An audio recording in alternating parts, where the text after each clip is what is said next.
Welcome to Arts Accessibility. This slideshow will help you understand why accessibility is important to the arts and how to make your arts venue and arts activities more accessible. More than anything else, the arts are about the spirit. Why do we sing, dance, or sculpt? We do so when words are not enough and the spirit takes over. It is the spirit that knows no walls, no curbs, no boundaries, and cannot be shackled. Understand that, and you understand why a woman dances in a wheelchair, a deaf man takes to the stage and tells a story with his hands and his face, or a man with no sight sings the blues. Approximately 16% of Maine residents report some type or some level of disability. The Maine Arts Commission works to ensure persons with disabilities have access to enjoy and participate in the arts. That's a large audience that is ready and willing to help sustain and support arts organizations and arts activities in Maine. No one should ignore them. We're going to be covering a number of subjects in this slideshow. Here are the main points we'll be discussing. First, a little background on the Americans with Disabilities Act, so you know why it's important. Second, we'll talk about person-first language. Then we'll get down to talking about accessible parking, accessible entry, and accessibility inside the facility. A little background on the disability rights movement, a long, hard-fought battle for persons with disabilities. The disability rights movement stretches back many years, with veterans from World War II coming together to assert their rights after fighting overseas. The Architectural Barriers Act of 1968 was one of the first efforts at ensuring access to buildings for persons with disabilities. It requires that any building built or leased with federal funds be accessible. The Rehabilitation Act of 1973 was the precursor to the Americans with Disabilities Act. It prohibits discrimination on the basis of disability in any program conducted by federal agencies or receiving federal assistance. The National Endowment for the Arts funds are the ultimate funding source for many of the Maine Arts Commission's grant programs, so grantees need to be aware of this requirement. When grants are awarded by the Maine Arts Commission, grantees are asked to sign assurances that programs will be conducted in accessible venues.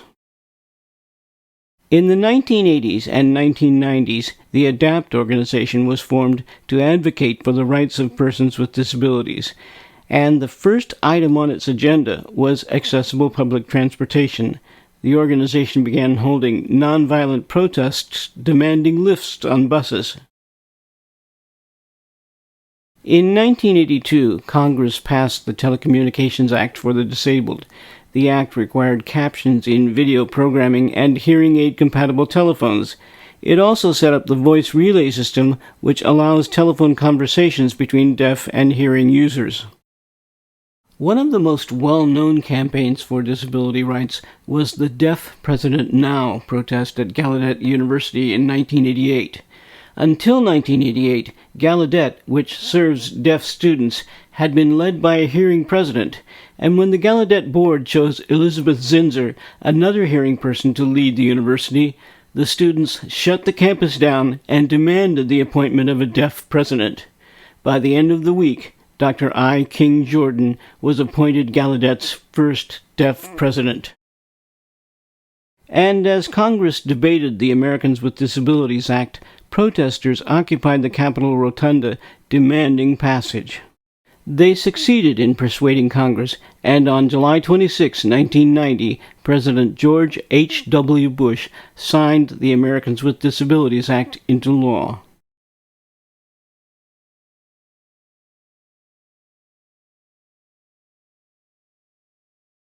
Disability rights groups have fought for the use of people-first language. People-first language is an effort to avoid the kind of labels that have been used in the past to brand individuals with disabilities. All kinds of labels have been used, such as wheelchair-bound, when it's just as easy to say that an individual uses a wheelchair. Avoid equating the individual with a diagnosis. For example, Jim is autistic. Individuals are not their diagnosis. Jim has autism.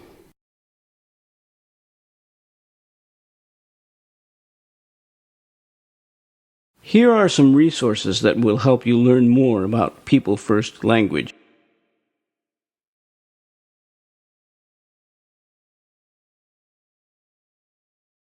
In addition to the language we use, attitudinal barriers can be problematic. Avoid portraying individuals with disabilities as victims, but emphasize strengths and abilities. And when I am out performing, I feel as though I have value, I have worth. It gives my life purpose because I'm doing something that I have the ability to do. And I have the ability to do better than a lot of other people. A fundamental issue for many individuals with disabilities is accessible parking.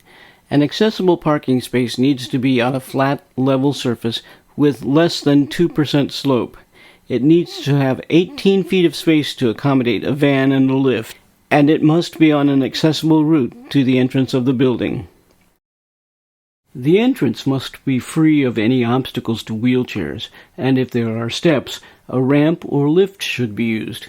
For each foot of rise, the ramp should be 12 feet in length. In this example, the rise is 2 feet, so the ramp is 24 feet long. The landing on the ramp must include a turning circle 5 feet in diameter, and the ramp should include railings and curbs to keep users from slipping off the edges. The entrance itself must be at least 36 inches wide to leave clearance for wheelchairs.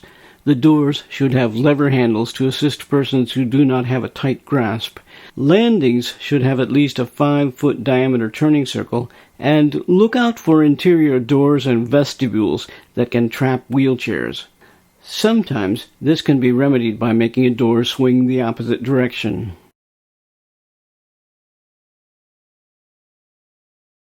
Inside the facility, there should be a clear route of travel from the entrance to the gallery or auditorium where the arts event will take place.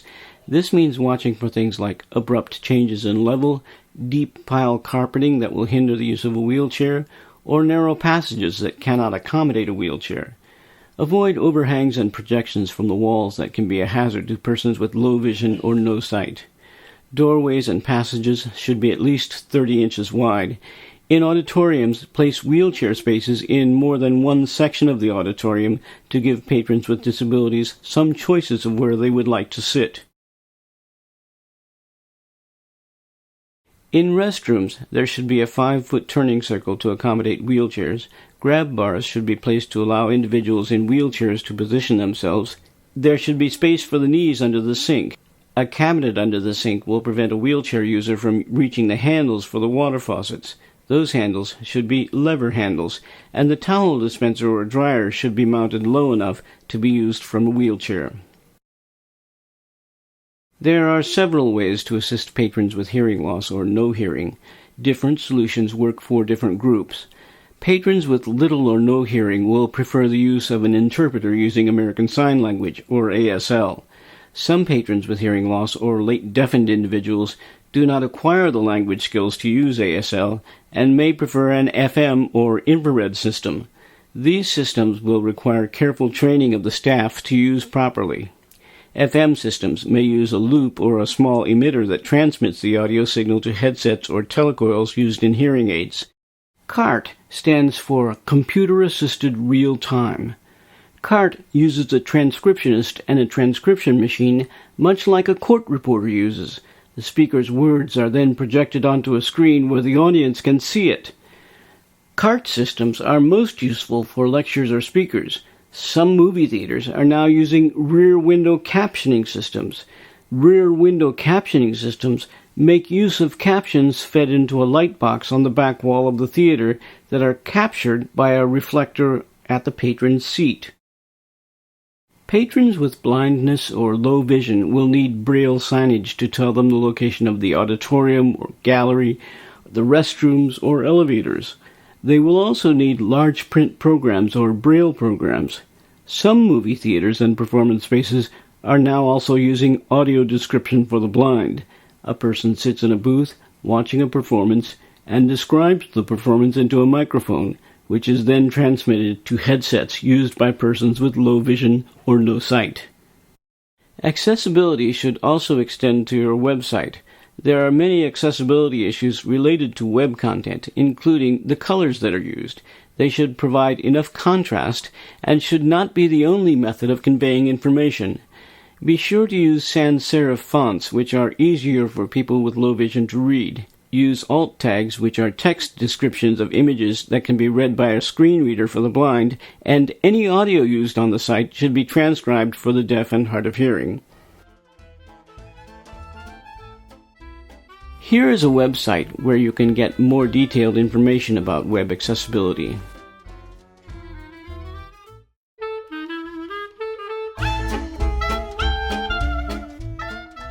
And here are some other more general resources on accessibility for you.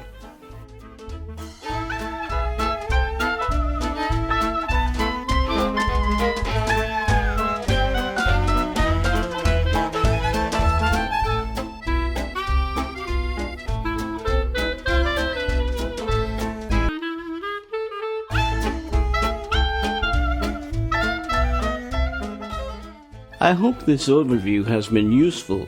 If you have further questions, here is my contact information. The arts are for everyone.